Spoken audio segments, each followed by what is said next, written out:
आज आपण कृषी विज्ञान केंद्र येथील नर्सरीमध्ये आपण आलेलो आहोत आणि तुम्ही इथे पाहतात आपल्या इथं केशर, दशेरी आणि मल्लिका ह्या 3 जातीचे आपण शास्त्रीय पद्धतीने आपण रोप तयार केलेले आहेत। रोप तयार करताना आपण जो मातीचं मिश्रण वापरलेलं आहे त्याच्यामध्ये शेणखत, वाळू आणि माती याचं योग्य मिश्रण तयार करून 10 ते 12 इंचाची आपण पिशवी वापरलेली आहे। आणि तुम्ही जे आता हे आपलं माझ्यापाशी जे रोप पाहतात हे जवळपास हे फक्त 9 ते 10 महिन्याचं रोप आहे आणि ह्याची काडी आपली एकदम टणक झालेली आहे आणि ह्याची उंची जवळपास आपल्याला हे 3 फुटापर्यंत आहे।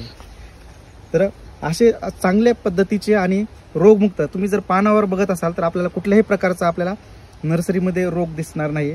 त्यासोबतच पर्णगुच्छाचा कुठल्याही आपल्या नर्सरीमध्ये आपल्याला एकही रोप आपल्याला दिसणार नाही।